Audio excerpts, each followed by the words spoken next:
Hello friends, मेरा नाम जितेंद्र पाटिल है। मैं मध्य प्रदेश पुलिस आवास एवं अधोसंरचना विकास निगम भोपाल में सब इंजीनियर के पद पर कार्यरत हूँ। आज हम लोग जो फील्ड टेस्ट परफॉर्म करने वाले हैं उसका नाम है सीव एनालिसिस ऑफ कोर्स एग्रीगेट।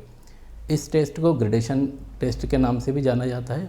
इस टेस्ट को पार्टिकल साइज डिस्ट्रीब्यूशन टेस्ट के नाम से भी जानते हैं। कोर्स एग्रीगेट के सैंपल में distribution of aggregate particle by size पता करने के लिए ये टेस्ट परफॉर्म किया जाता है।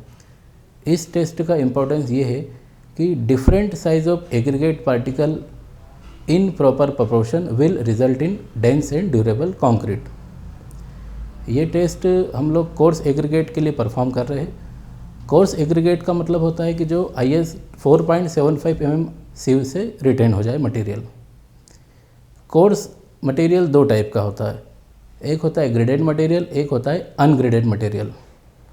आज हम लोग जो टेस्ट परफॉर्म करेंगे वो ungraded 20 mm nominal size material के लिए टेस्ट परफॉर्म करेंगे। इस टेस्ट के लिए IS 383/2016 के स्पेसिफिकेशन हम लोग फॉलो करते हैं और टेस्ट प्रोसीजर के लिए IS 2386 पार्ट 1 को हम लोग फॉलो करेंगे। इस टेस्ट को परफॉर्म करने के लिए हमें सबसे पहले अनग्रेडेड मटेरियल का सैंपल चाहिए। उसके बाद हमें ISCU 40 mm, ISCU 20 mm, ISCU 10 mm और ISCU 4.75 mm की आवश्यकता होगी। इसके लिए हमें एक विंग बैलेंस की ज़रूरत है और इसके लिए हमें एक ओवन की आवश्यकता होगी। टेस्ट परफॉर्म करने के लिए हमें जो टेस्ट सैंपल चाहिए वो हमें ओवन में 4 घंटे के लिए रखना है। 100 डिग्री से 110 डिग्री सेंटीग्रेड तक रखना है। उसके बाद उस टेस्ट सैंपल को रूम टेम्परेचर पर नॉर्मल करने के बाद हमें टेस्ट परफॉर्म करना है। टेस्ट परफॉर्म करने के लिए हमने जो टेस्ट सैंपल लिया है वो 5 kg यूज़ किया है। यह टेस्ट सैंपल हमने स्टैंडर्ड प्रोसीजर फॉलो करके तैयार किया है। इस टेस्ट सैंपल को हमें इस ISCU के सेट में, जो कि हमने इस प्रकार से अरेंज किया है, 40 mm सबसे ऊपर, 20 mm, 10 mm और 4.75 mm ISCU, इस हिसाब से हमने अरेंज की हुई है। अब हमें ये करना है कि ये जो टेस्ट सैंपल है, इस टेस्ट सैंपल को इस सेव सेट में ऊपर डालना है और इस पूरे सेट को लगभग 2 मिनट तक दोनों डायरेक्शन में शेक करना है।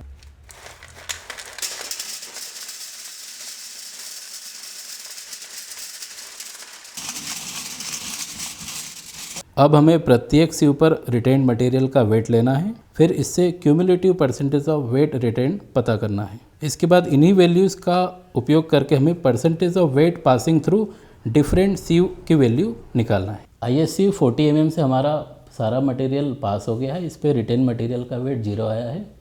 इसके बाद हमने 20 mm ISCU पर जो रिटेन मटेरियल था उसका वेट हमने लिया है, तो वो 690 ग्राम आ रहा है। इसी प्रकार हम 10 mm और 4.75 mm के ISCU से जो रिटेन मटेरियल है उसका वेट निकालेंगे। आज हम लोगों ने जो टेस्ट सैंपल लिया था वो 20 mm नॉमिनल साइज़ का अनग्रेडेड सैंपल था।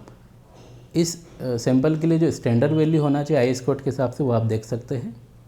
हमने जो आज टेस्ट परफॉर्म किया उसके हिसाब से आज हमारी जो वैल्यूज़ आई थी वो हमने ऑब्जर्वेशन शीट में फिलअप किया और हमने ये पाया कि हमारा जो टेस्ट वैल्यूज़ आई थी वो IS कोड की वैल्यू से मैच हो रहा है। इसका मीनिंग ये है कि हमारा जो सैंपल है वो सही पाया गया है। सीव एनालिसिस टेस्ट हम लोग डिफरेंट टाइप के कोर्स एग्रीगेट के लिए परफॉर्म कर सकते हैं, जो कि 10 mm से लेकर 63 mm तक हो सकते हैं। धन्यवाद, नमस्कार।